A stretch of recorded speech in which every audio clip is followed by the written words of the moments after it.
Welcome to the Roll for Combat Actual Play podcast, where our intrepid adventurers are playing through the Pathfinder adventure, The Fall of Plaguestone. Join us every week as our daring adventurers face treacherous monsters and deadly obstacles on their quest to save a town from utter destruction. Lead on, listener. Your quest awaits. Hey everyone, welcome to Roll for Combat, The Fall of Plaguestone, the first podcast of 2020. I'm your GM and host, Stephen Glicker, and in this week's episode, we discuss in more detail how Brixley's Firecat works, and we also look more into Celes's background. This is another one of those heavy role-playing episodes, and one thing I want to mention is that these role-playing episodes are 99% made up on the fly. That's right, I don't really know what people are going to be doing. Obviously, encounters are very carefully planned. I have maps, I have creatures, I have everything planned out. But when it comes to role-playing and character development, I have no idea where anyone is ever going. Sometimes I try to ask them if they're going to tell me a little bit ahead of time so I can kind of plan. But otherwise, I just have general notes as to, outline maybe like how this is going to work with Celeste's magic and what she has to discover. That I've outlined. But when it comes to Brixley and him, celebrating Caden Kalin and him getting the Firecat and all that, that's just made up on the fly. I just very quickly, hopefully, write something down. And one thing I have to be very careful of, this will always come back to haunt you. You never want to give your PC something that can break the game later on. This will happen. This is going to happen to you. The more you GM, eventually you're going to give something that seems completely innocent to your PCs, and they're going to use that very innocent tool that you gave them and figure out a way to break the game 10 ways from Sunday. So if that ever happens, just take it away from them. I know they're going to bitch and complain and say, hey, you shouldn't have done that. We were having too much fun with that. But you know what? You give them their toys, and sometimes you got to take their toys away. So that's the only downside of making these things up as they go along, and I know a lot of people get scared of doing that, but you know what? You're the GM. If you give them something that's too powerful, that's breaking the game, either have a discussion with them or just take it away. Voila, problem solved. But I do enjoy these episodes where we go deep into character development. Obviously, last week was a lot of Brixley. This week is going to be a lot of Celes, and we'll see what happens next week. But with that, let's start off this week's episode of The Fall of Plaguestone. I can't wait to see that kitty in action. Maybe it'll happen tonight. Lauren Sieg is playing Prue Frosthammer, the half-orc spirit barbarian. I think so. We didn't really have a lot of downtime we wanted to do, right? Vanessa Hoskins is playing Celeste Carvazalon, the human angelic sorcerer. Yeah, I thought we dispensed with most of the side quest stuff.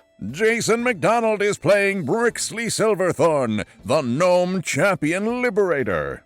I think everything's finished. There's a little bit of Carvassalon stuff left. Yeah, didn't Celeste still have to do the ceremony? Wasn't there still the ceremony to summon the demon or whatever? I mean, she did. We summoned the thing. It was scary. She found out a bunch of information, including that her whole family's doomed, and every time she casts one of her spells, it costs her another year of servitude or torture or something. But she's doomed anyway, so she's... It's weird I somehow forgot about that a little bit. Now that you're saying it, it sounds familiar, but at the time, I don't know. I must have fallen on my head or something. No, it's fine. I just, at this point, I don't know what to do next. I'm kind of out of leads, because it's this creature obviously knows something about this contract, but unless we can get a copy of it, find a copy, then there's really nowhere else to go, because there's got to be a loophole or a way out, but I would have no idea what that was without seeing the contract, and I don't know where it is. So I thought about, one of the things I'll probably do during downtime is go back to Etrin's old house in the ruins and essentially just search it, brick by brick sort of thing, to see if there's any secret entrances or something that we didn't find, because I don't know where else this thing would be. Yeah, we have time, I think. I think we have time. I think we can do that stuff. And then we need to figure out well, I guess not we need to figure out, but I guess we're waiting for the other shoe to drop with Perry, because so far that's just been sunshine and roses. Something has to happen. Who's Perry? The little girl. Pari or... Oh, Pari. Well, you're just training her. Yeah, she might work for the caravan. Rob Tremarco is playing Kate Thistlerot, the halfling rogue thief. Right. That's Or what he she was. might get herself in trouble. Well, who knows?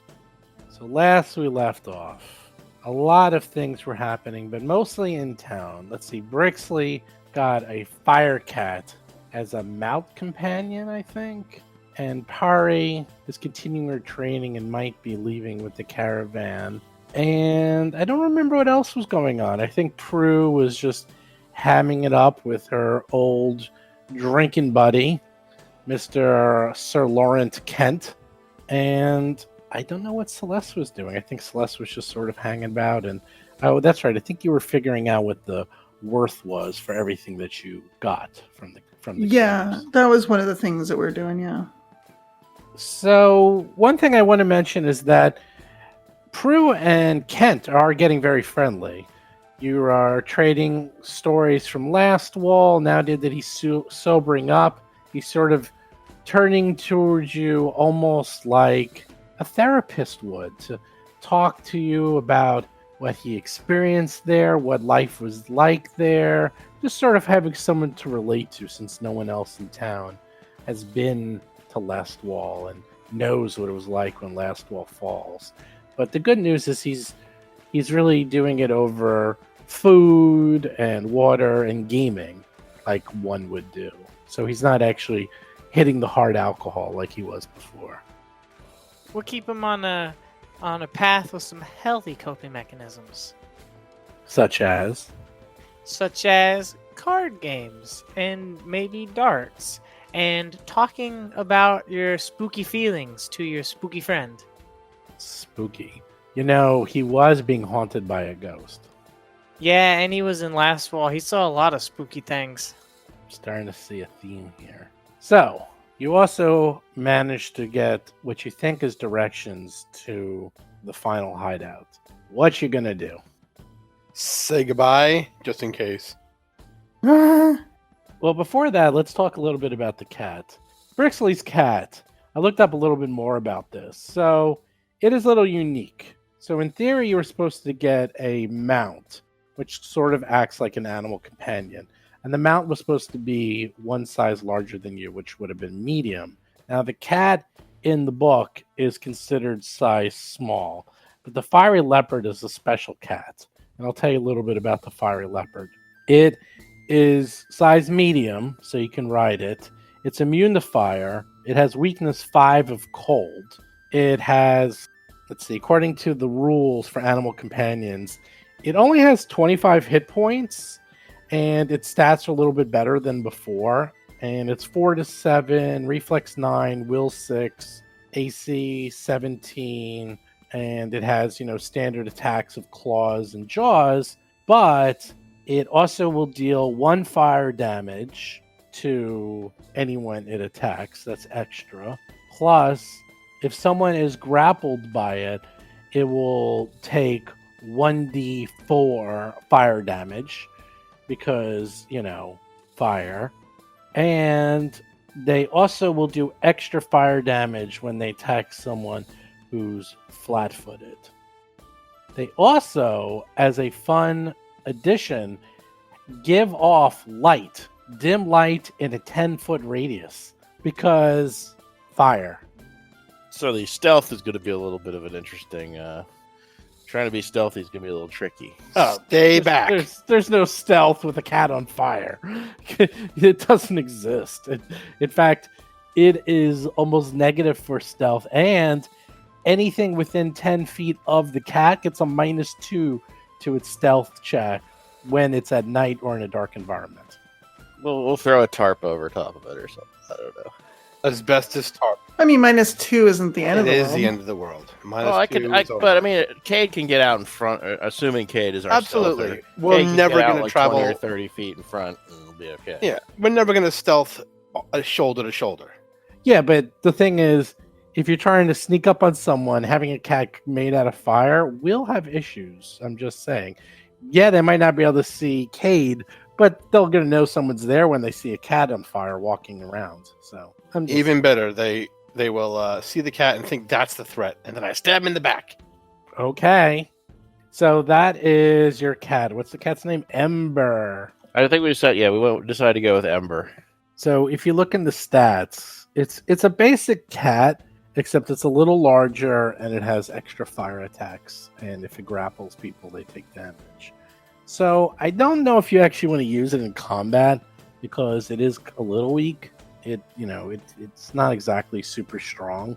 It really needs to be buffed up before it can get decent. Yeah, no, I was skimming the rules, and it seems like it gets better at higher levels, but at this level, it's kind of clunky, and I'm not even sure it's worth doing that much with in combat.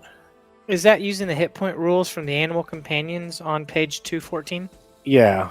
So it only gets 6 plus its con, and its con is only +1. So it only gets 7 hit points per level. And then the cat only gets a base 4 hit points, so it only has 25 hit points. I mean, I only have 32, so that's not terrible. Yeah, but you're not a melee combatant. That is true. Yeah, the cat, it's very good. It also has a thing called, I think, Pounce.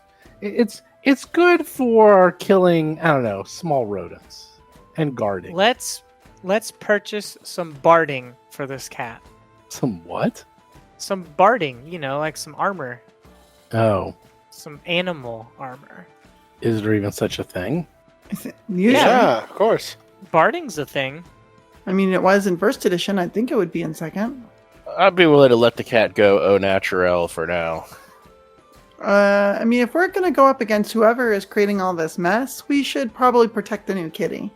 Well, that's another issue. It's completely covered in fire. So that will be an issue as well. But that's neither here nor there. That is for you to decide. Oh, here we go. Barding. Yes. What page is it? Page 295. You can purchase special armor for animals called barding. All animals have trained proficiency rank in light barding. Combat trained animals are trained in heavy barding. It's the same rules, blah, blah, blah. It's the bulk and strength. It gives you an AC bonus, dex bonus, speed penalty.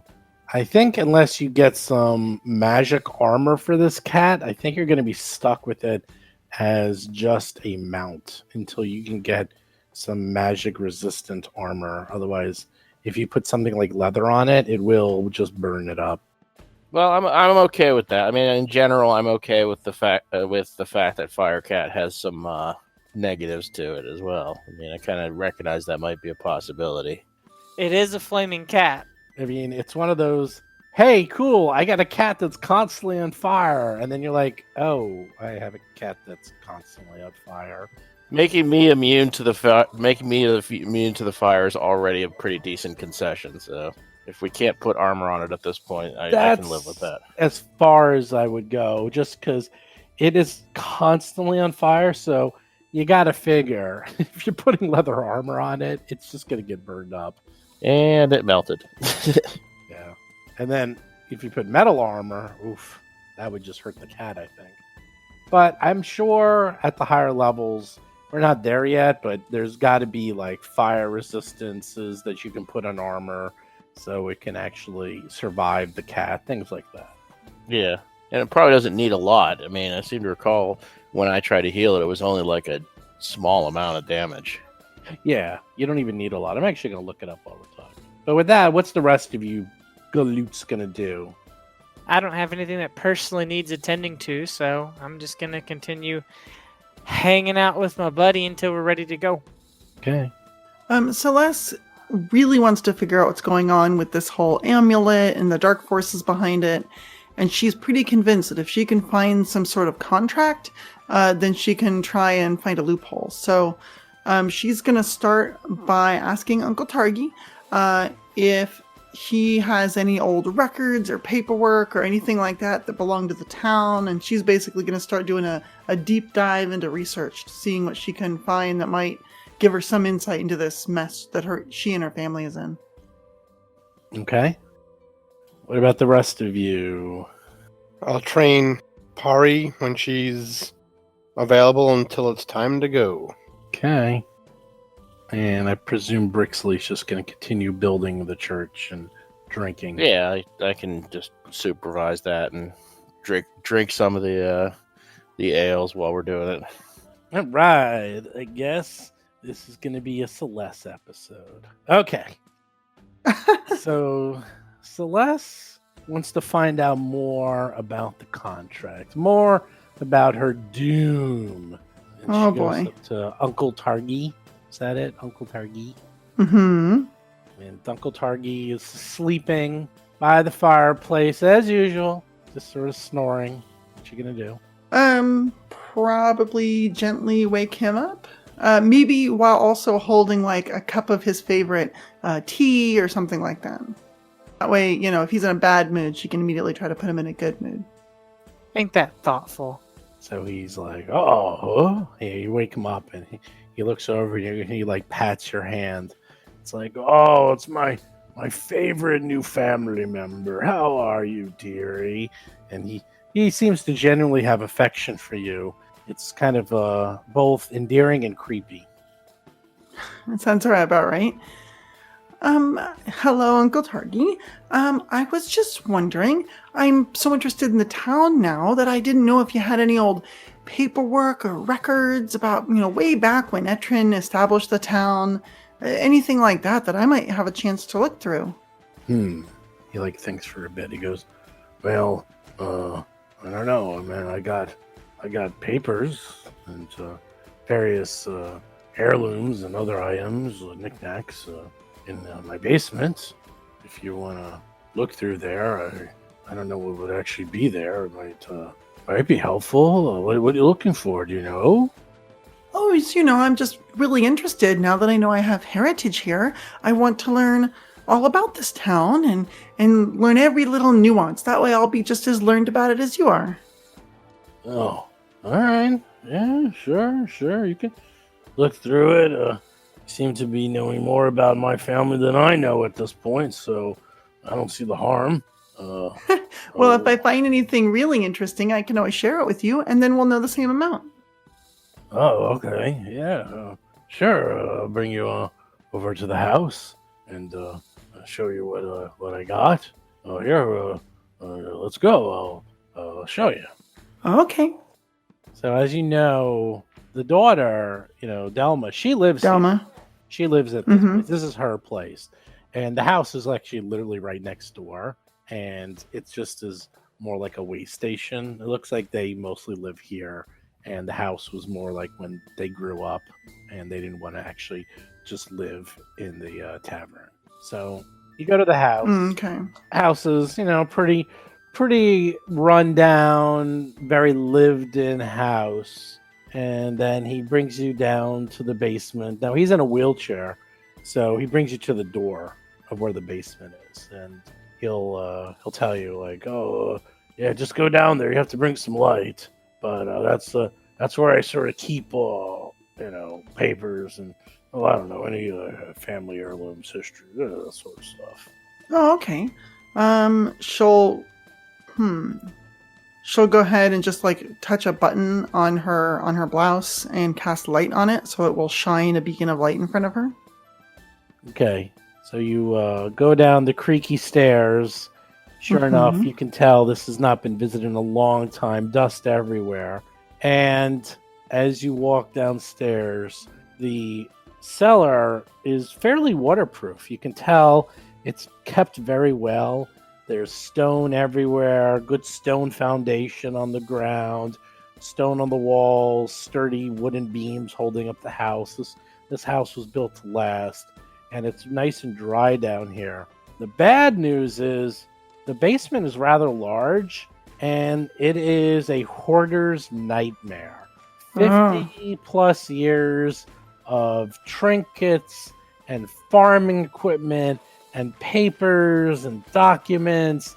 It looks like his entire life's worth has fit into this basement, and it is stacked from floor to ceiling with knickknacks and junk several feet deep everywhere.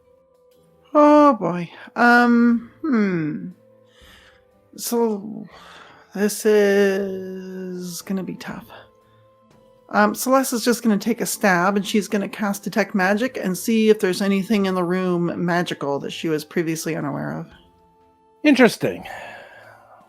just thinking if I'm looking for this magical contract, it's probably pretty well protected by some abjuration spells, just to make sure it doesn't get, torn up or altered or burned. So she's going to do that just to see if it happens to be in there. You cast Detect Magic, and you actually do detect some magic in this room. Now, here's the problem. It doesn't tell you where the magic is. It just tells you there's magic. Right. Okay, that is not terrible. If only I had a wall-sized sheet of lead that was portable and I could move around to block off certain parts of the room. At least I know that there's something here to find, so that's a good first step. She's gonna thank Targan and for showing her this place and say, "Wow, this looks like it's gonna take me a while to get through. You don't have to wait here for me unless you want to help." Well, he's at the top of the stairs. He's like, "Oh, that's right. Oh, no, I trust you. Just make sure you just put whatever you take back to where you found it." Oh, sure. I'm sure it's very well cataloged. She'll go back up the stairs to talk to him. Do you want me to wheel you back over to the inn? Oh, no. I'll just hang out over here. I'll go back when I'm ready. I'm curious to see if you find anything. And he's sort of like going to go into the sitting room, just sort of hang out and probably fall asleep in a few minutes. Sure. All right. Well, might as well get to it. So Celes is going to... I'm trying to think of how I can narrow down where this magic is coming from. One thing I could do is there enough... what is this house made of? Stone, wood? Stone. You're in the basement, and the basement Right. is all stone, and the ceiling is wood, rafters and beams. The papers are so deep in some areas that you can't even see the walls. This is, a fairly large basement. It's one large room. It's just a very simple basement, but it is just, imagine 50 years worth of garbage in someone's basement. Okay, I have a clever, gamey way to do this, but it is how the spell works. So here's what she's going to do. She's going to go up to the very top of the stairs. I'm trying to get approximately 30 feet away from the very entrance to this room. And because it's a 30-foot emanation for Detect Magic, it's not like a burst. So it'll go around walls and things, or around corners. So she's going to try to stand as far back as she can to just barely get Detect Magic in the room, and she's going to cast it. Then she's going to get a little bit closer and then cast it, and then a little bit closer and cast it, and see when it finally pings. That's pretty gamey. It is, but that's how it works. Yeah, So you gotta she's just do it. going to slowly bring more area of the room into her area of effect, and then when it pings, she'll know approximately how deep into the room she needs to look, which should give her more or less a band and hopefully narrow it down to 10 or 20% of the room.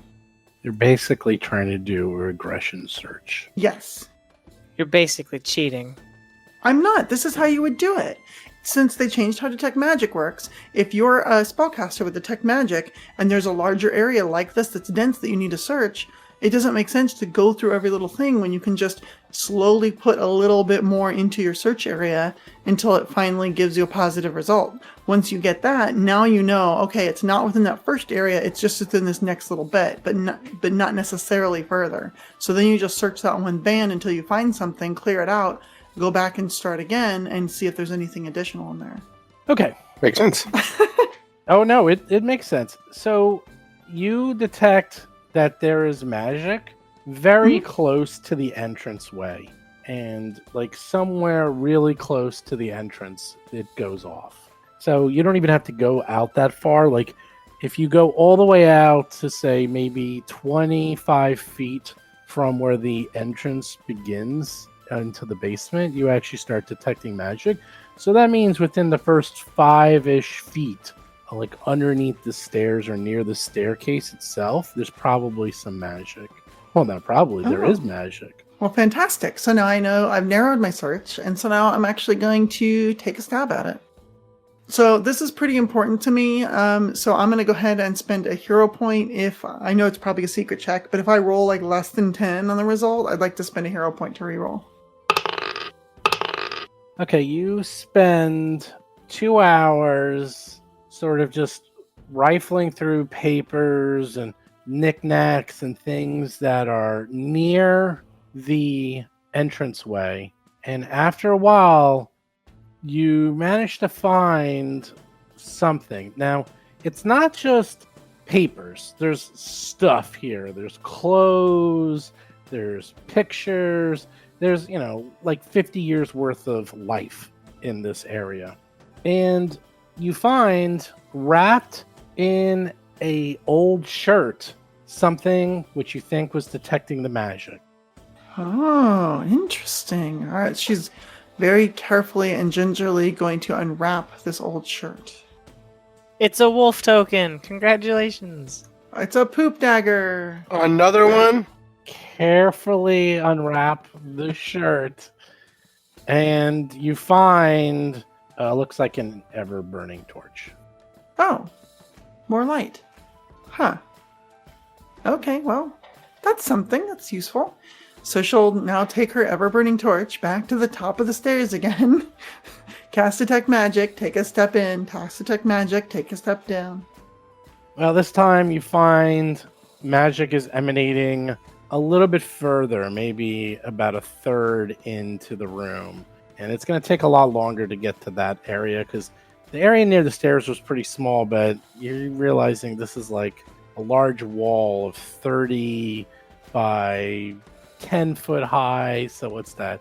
It's like 60 square feet of solid junk to go through. Mhm. It'll probably take you a little while to get to it. Plus, you have to move things out of your way. I mean, my assumption is that my companions will probably want to, change their equipment or weapons or armor since they use all that sort of thing.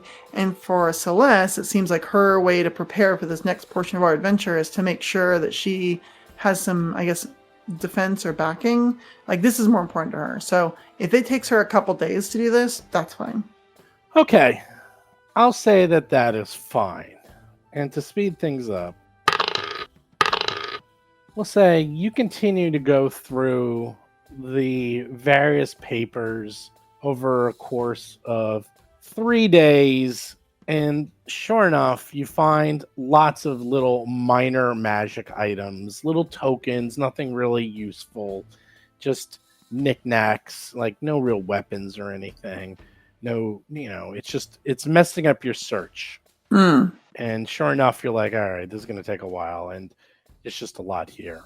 Okay. After the third day, though, towards the end, sure enough, at the very back of the room, with the oldest papers, the oldest items, which kind of makes sense in retrospect, you find some documents in an old case. And these are quite old. These are quite ancient. You can see that these are not just normal documents, not just the local papers and so forth, and contracts and other things and books and ledgers that you've been finding.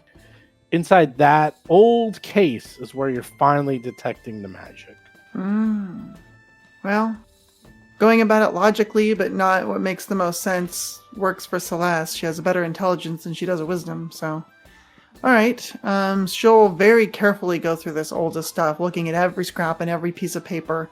And if it's something like historical and important, like super early letters that say something about the founding of the town or whatever, she'll set those aside too, because those are historically important, but obviously she's looking for the contract.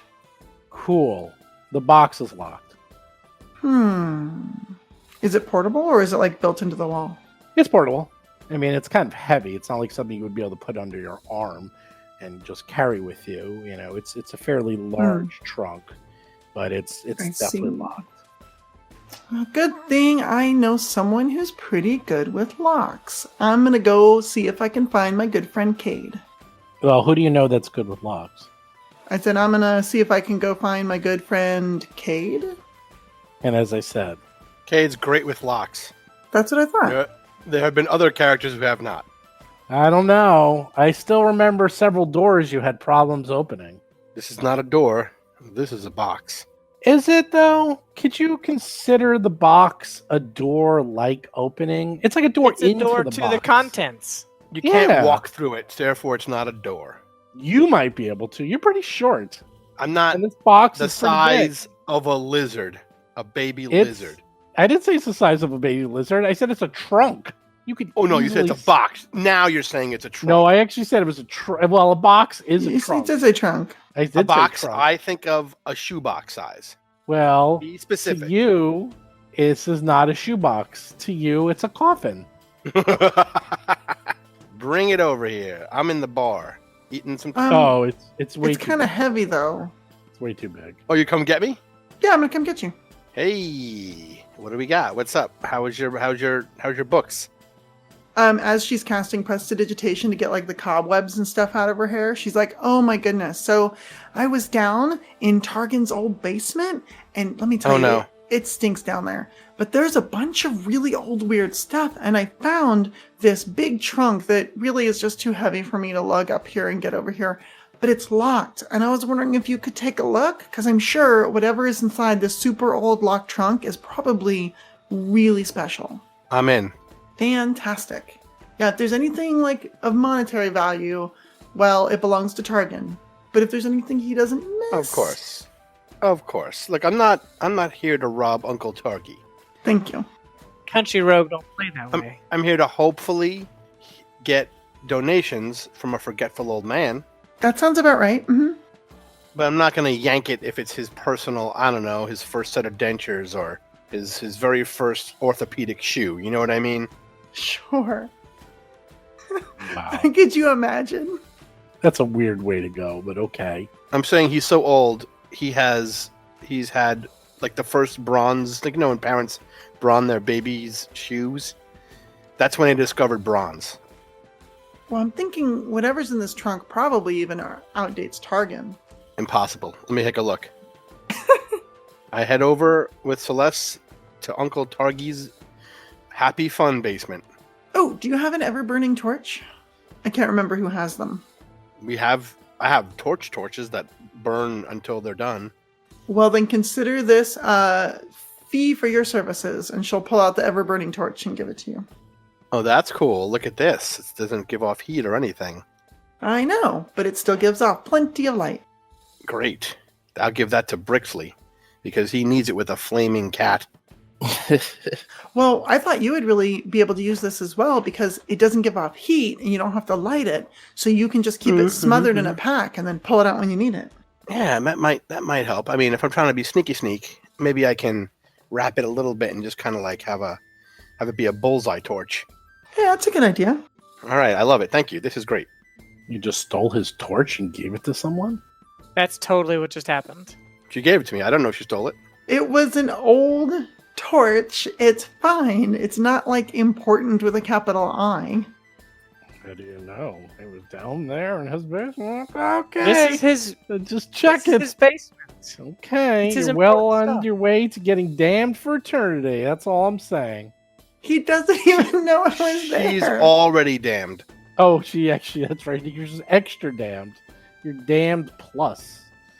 Okay. I'll you'll know replace it forever. someday if it's that big of a deal. If he's like, Oh, hey, has yeah, anyone seen well. the ever-burning torch I carry? Karma. I kept Karma. it wrapped in an old shirt. He doesn't go exploring.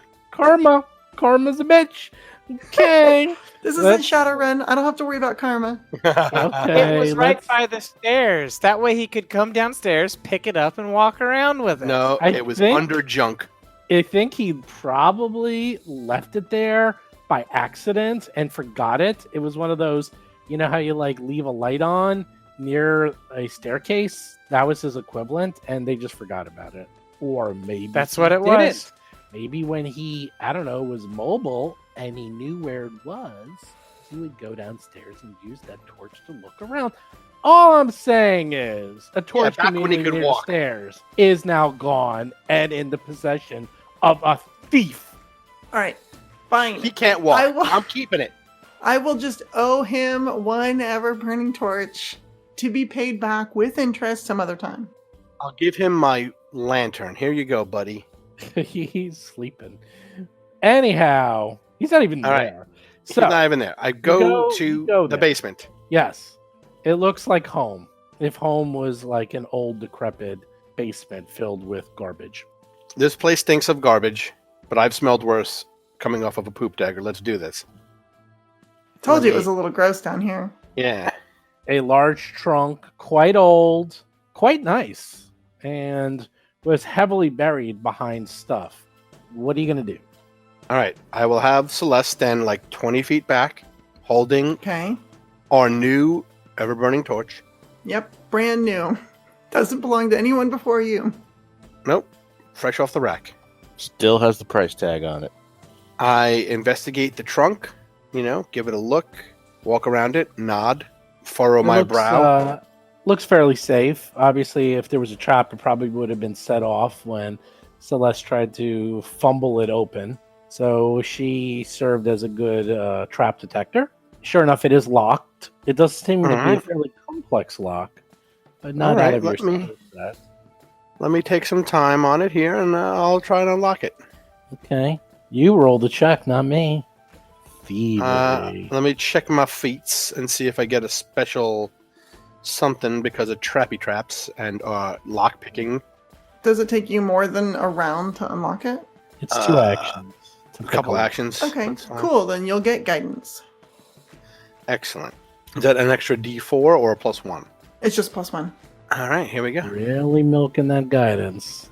It's what it's yeah. here for. Sorry, we're following the rules. I apologize.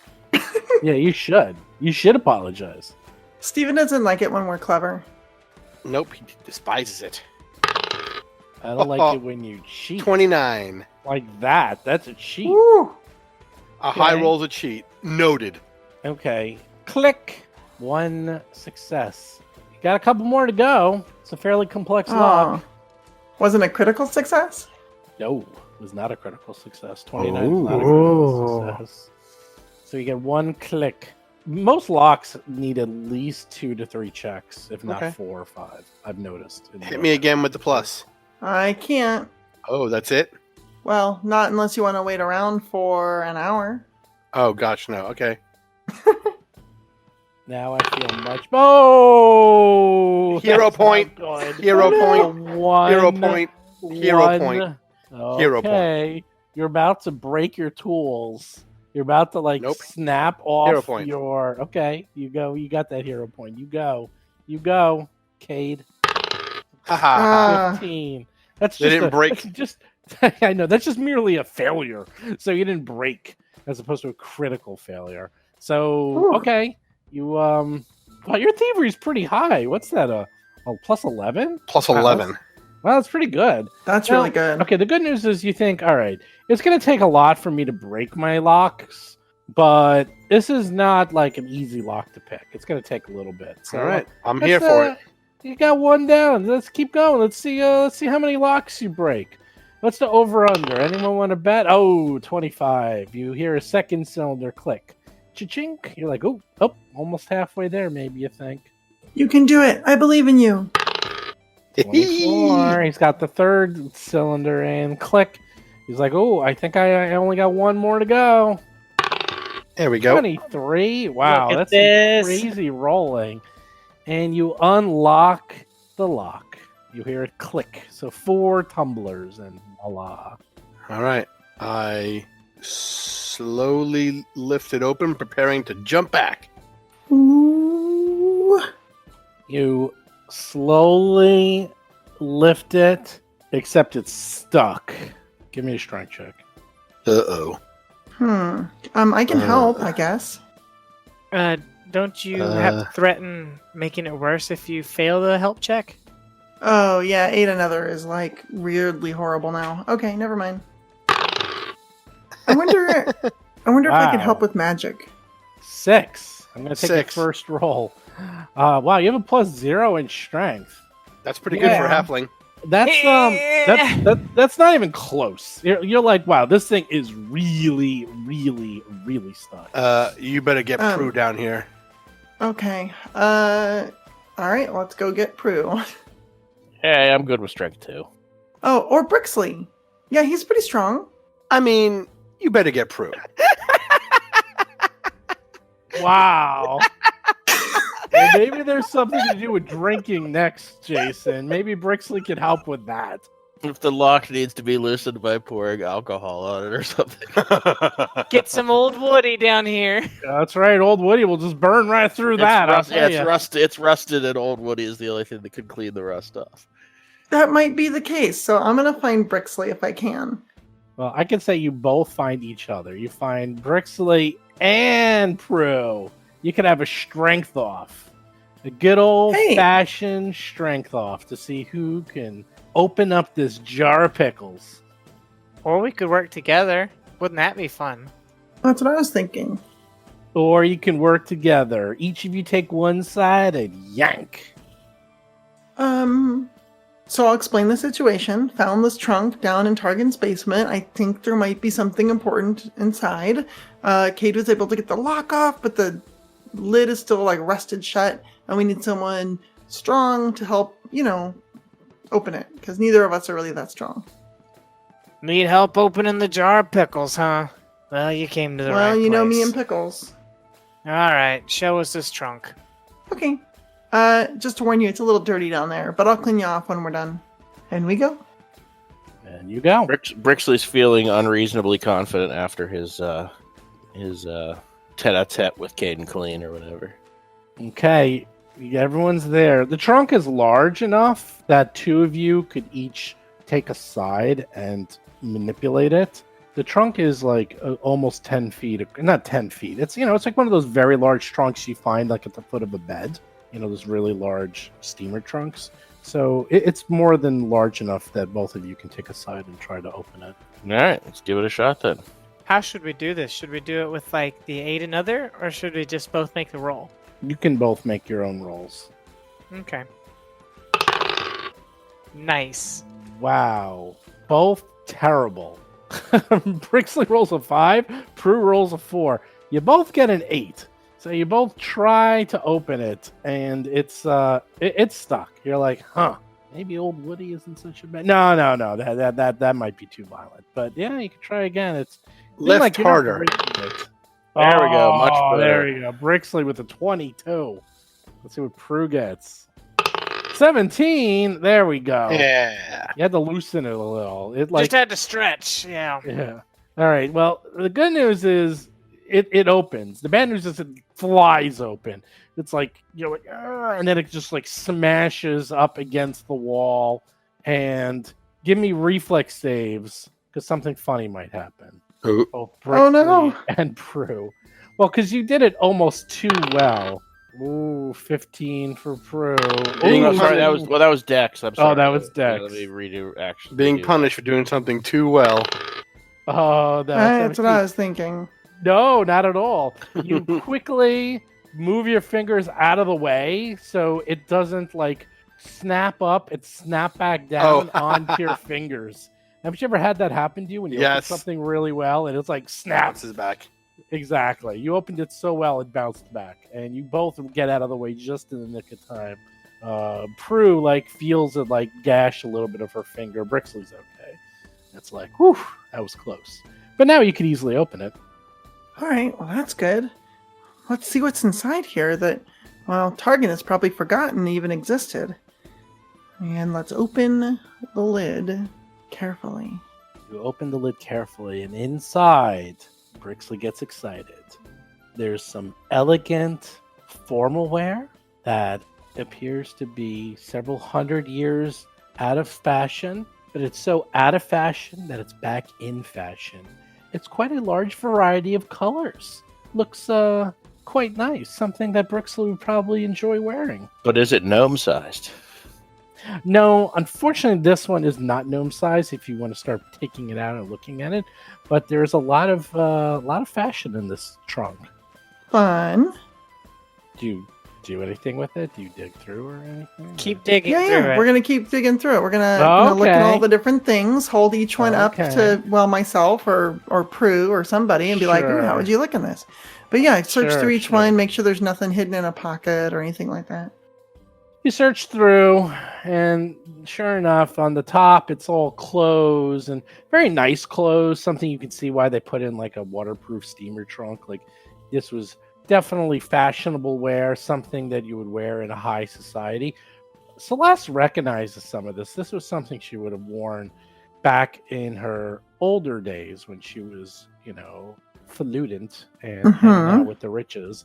It's very old, though. These fashions are way out of date, but still very nice and in surprisingly good, if not musty condition. A little musty, but still good condition. After going through a couple layers of clothes, you do get to papers.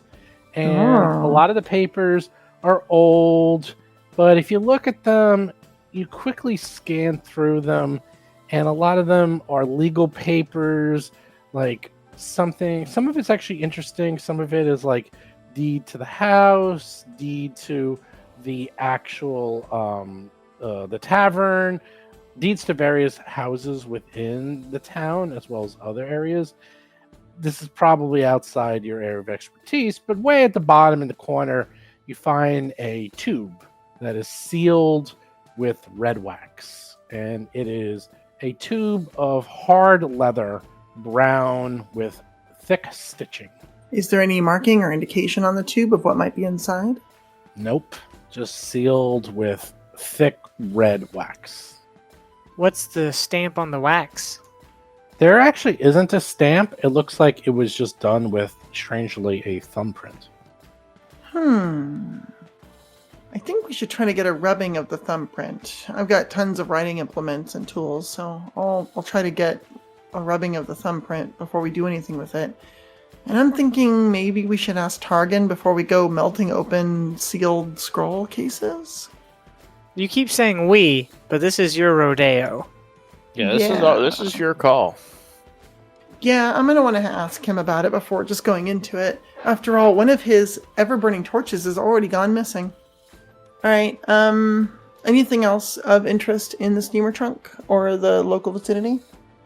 I mean, the papers, probably not. I mean, you can spend little time searching through them. Nothing seems like what you were looking for, like a contract of some sort. It just is a lot of legalese, other important documents, last wills and testaments, deeds, Sure. financial records, things like that. Some of it very old and probably way out of date, but still here. Interesting stuff. Maybe I'll look at it later. But for now, yeah, I'm going to go find Targan and then ask him about this tube before opening it, just in case it's something else. Okay. You going back to the feed mill to find Uncle Targy? Mm-hmm. Okay. I'd say it's dinner time. Uncle Dargy's having his favorite turnip stew. He looks up and sees you, and he's like, "Oh, well, what do you got there?" Well, He's been asking you all along, like, what you've been finding, and I'm sure you've been telling him lots of nothing. oh, sure, yeah. Yeah, a little bit of this, a little bit of that, old cookware, you know. But I'll tell him this time, well, there was a trunk in the back of the room, a big steamer trunk. Are you familiar with it?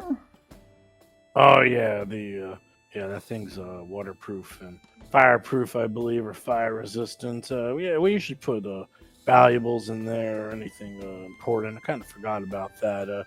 Nothing really important had to go in there for a long, long time. So, I forgot about it. How'd you get it open? Someone had forgotten to relock it.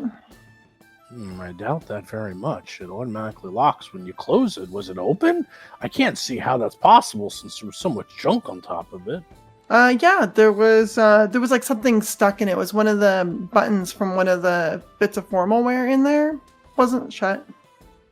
He's looking at you kind of slanty-eyed.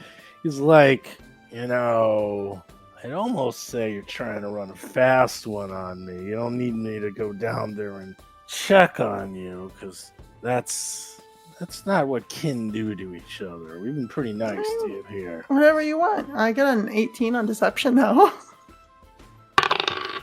Okay. He's like, all right, that's kind of unusual, but I guess that could happen. I just don't see how, but if you say it did, I guess. Well, you really should keep it locked, though, because there was a lot of important paperwork in there. I remember seeing the deed to the inn and the house and some other stuff. Yeah, I guess I should thank you for helping me lock that. So, okay, well, Just make Well, sure when I put it that back, you... I'll make sure it's good and secure. Okay, that's good. I mean, I had the key. You could have just asked if you needed to open. Oh, you did have the key. Yeah, see, I hadn't. Yeah.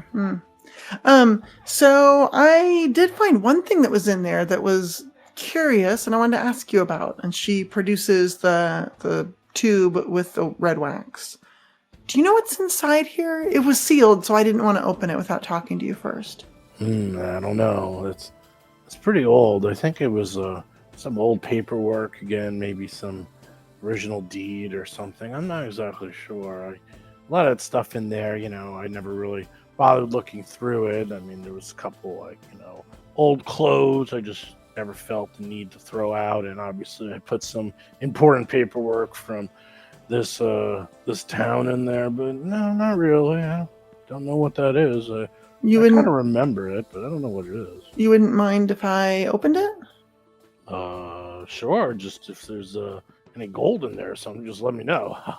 maybe there's some ancient treasures or some ancient family rings. Just make sure you let me know about that. I mean, I'm actually kind of curious myself. Why don't we open it together?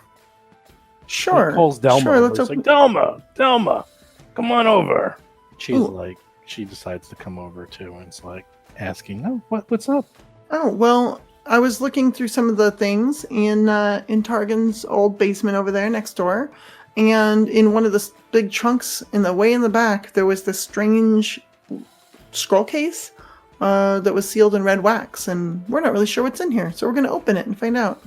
She looks at it, and she seems really not thrilled when she see that. She's like, she goes, Dad, do you really think it's smart to start opening up old scrolls? There's so much going on in this town. They can't be good. Doesn't look very inviting. Kind of looks kind of evil. Does it have any writing on it? She's sort of looking at it. No, I didn't see anything, but, I haven't really taken... Can you detect evil? Are you that type of champion? I don't believe I am that type of champion, actually. Well, I know a bit about magic. I can take a look at it and make sure it's not bewitched or something. Okay. She's a little worried. She's like, I don't know. I got a bad feeling about that thing. It's sealed. It's old. No one's opened it. It's not mine. It's my father's, and if he thinks it's okay, I might just want to not do it in a crowded room. Could I at least ask that of you? Maybe you take it outside or something? Let's go outside. Yeah. Well, let's see. So I have a room that I'm staying in here. Is that right? What's that? I have a room in the feed mill that I'm staying in. Is that right? Yeah. We could go there. I think she doesn't even want to do it in the room. I think she just wants to do it outside in case something explodes or something. That it doesn't burn down the place. Okay. Sure. I'm gonna want to take a good examine of this before I mess with it anyway. So yeah, she'll take it. You know what we could do? We could go to that old house where that ghost was. There's also the old barn. Sure. Yeah, but they use the barn. No one uses that old house. We want to be private and out of the way. The barn is getting turned into a temple. Oh, that's the same barn. Okay. Yeah, it's the same barn. Well, there's no shortage of areas to go. I mean, half the town is empty up north. But she thinks, maybe we should just go somewhere kind of open in case, I don't know, it explodes or something. Maybe being in a confined space isn't the best idea. Oh, like if there's a poisonous gas trapped inside?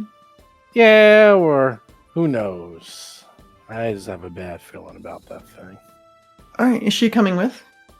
She'll come with, but she's kind of keeping a little bit of a distance with her father, and she'll wheel her father along.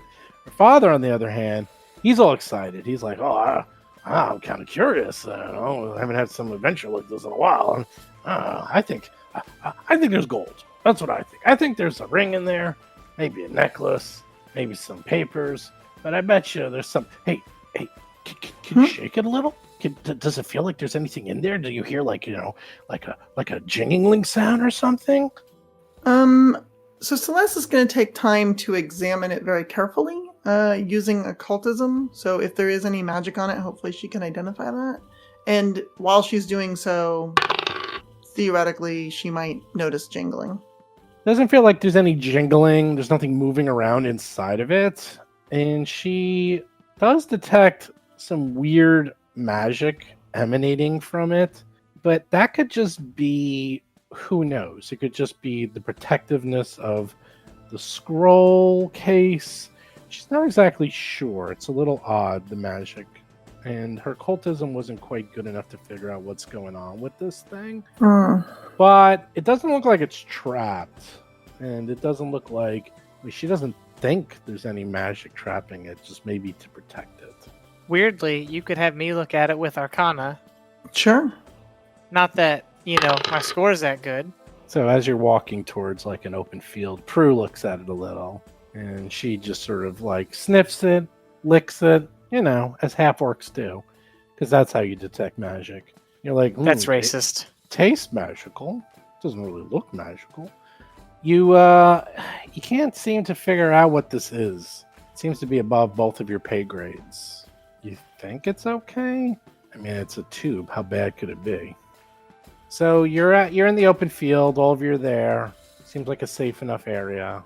And Delma wants to be far away, but her father really wants to be near there. She's all excited. Targan's like, "Oh yeah, let's see it. Let's see what's in there.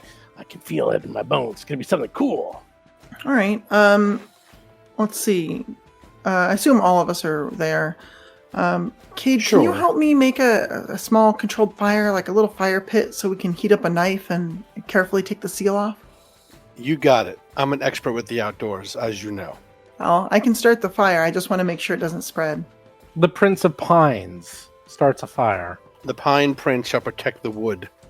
All right. Once we have a fire going, she's going to carefully pull out her dagger and heat it up in the fire, and then slip it under where the wax seal is to release it. Cool. So you're able to... Let's see, I'll roll for that. You do an okay job. It's old and brittle. And you're able to take a rubbing, I'll say, of the fingerprint. Looks like a thumbprint. Obviously, you have no idea what this is of or who. Right. Looks like if you were to guess, you'd think it's human-sized. Looks like a man. And you pop open the seal, and sure enough, you'll be able to easily open it, if you wish. Absolutely. Targan's like, "Pop that sucker! I want to see what's in there!" All right. Well, carefully open it and examine the contents. Carefully open it. And he's all excited to see it. And then he's like, "Oh, it's just a piece of paper." Sure enough, there's literally just a piece of paper in there. But the piece of paper is weird. Do you take it out? Oh, yeah. Very carefully. We'll slide it out. You slide out the unroll piece it. of paper. It's like a really weird material, and you can tell just by looking at it that this is the magic, the paper itself. Mm. And as soon as you look at it, you unscroll it, and it looks pure evil. Whatever's on this paper, it just looks evil. And sure enough, it's not written in common. It's written in some other language. Mm. What languages does everyone speak? I have the one that's written on the paper. I can read it. Is it halfling or Varisian? Nope. I have orc and giant. Nope. Keep going. Goblin. Nope. That is not a written language. Who's Brixley now? Brixley probably speaks Abyssal. I'm pretty sure I do not speak Abyssal. I figured. Common, Gnomish, and Sylvan is what Brixley has, I believe. Okay. This paper appears to be ancient yet in perfect condition. It has signatures at the bottom in what appears to be blood. It is written in some horrible language that you can't read. Yeah. So, if you're to guess, this might be what you were looking for. That's the good news. Sounds like it. Bad news is you can't read it. Mm-hmm. Any comprehend language spell you have, maybe, perhaps? Not I. Targan looks at it, and so does Delma, and she's like, "I don't know what that is, but that does not look good." That looks like pure evil. For a piece of paper, that looks like the most evil piece of paper I've ever seen. Targan's bored. He's like, ugh, it's not gold. It's not jewels. I'm bored. Let's go back. Yeah, so for now, Celeste will gingerly roll it back up, put it back in the scroll case, heat up that little section that, she cut it off with to reseal it with the wax. Sure. Till we have a solution on how to, well, before she does all that, she's going to take some time and at least transcribe some of the characters, not like the whole thing, but just a phrase or two, some characters, so that she'll recognize, like, she'll be able to figure out what this writing is maybe later.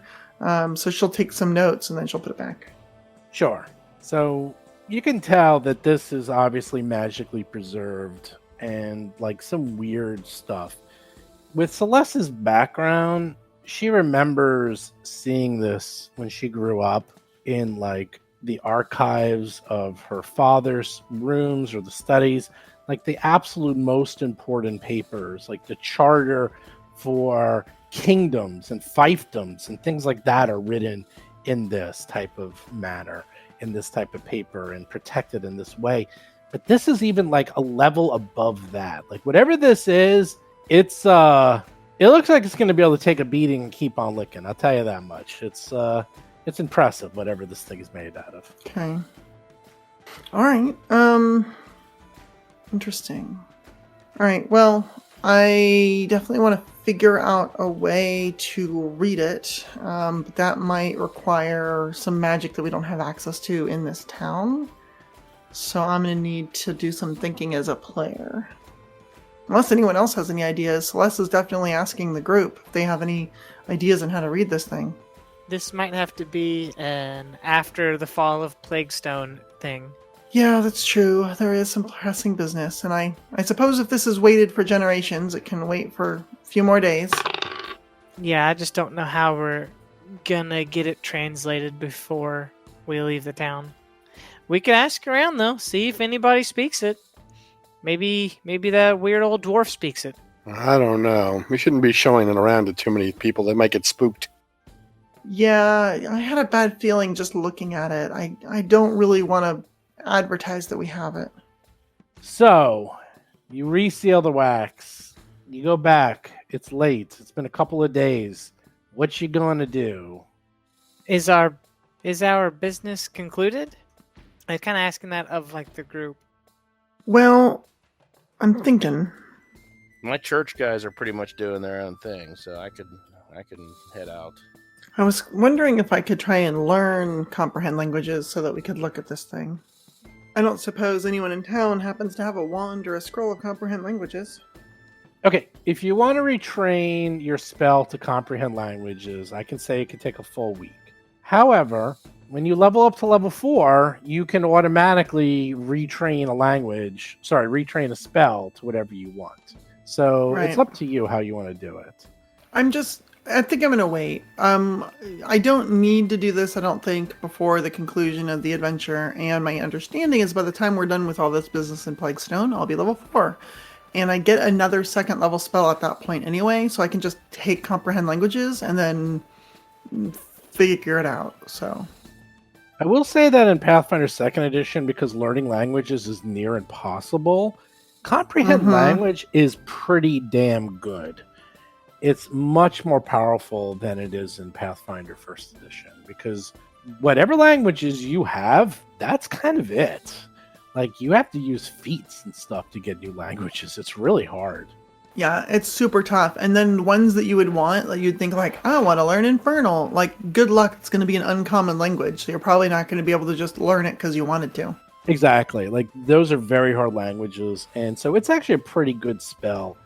Or at least get scrolls of it. Like, it went from one of those spells that is sort of like you assumed everyone had, and then it just kind of died off, back to, it's really good. It's a really good spell in Pathfinder. I would always buy, like in 1st edition, I would always just get a wand of it because they're cheap, and then I have 50 uses, and in my character's career, I probably wouldn't burn out that wand. I would probably still take the same tactic in 2nd edition, since you can use them once a day, and just once a day for, an hour, you can read a single language. Okay. And also, this is a long-term side quest. Like, some of these side quests will be finished by the end of Plaguestone. This is not one. This is one that will continue, whether it's me or another GM, I can give notes. If you continue using the characters, this is not something that will, oh yeah, I'm just going to get out of some infernal contract by the time I'm 4th level.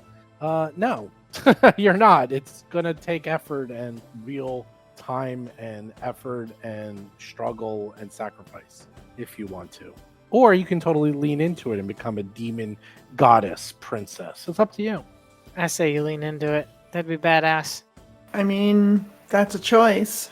Fight the darkness. Become the darkness. Eat the darkness? You could attack the darkness. I don't have magic missile. Yeah, but you'd have magic missile.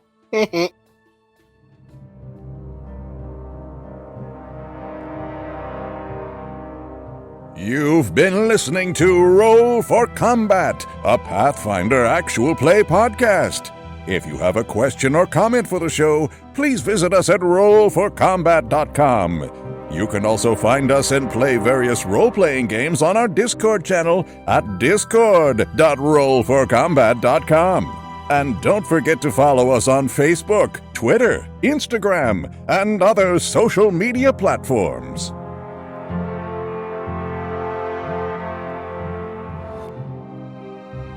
You've been listening to Roll for Combat. Until next week, always remember that chaotic greedy is not a real alignment.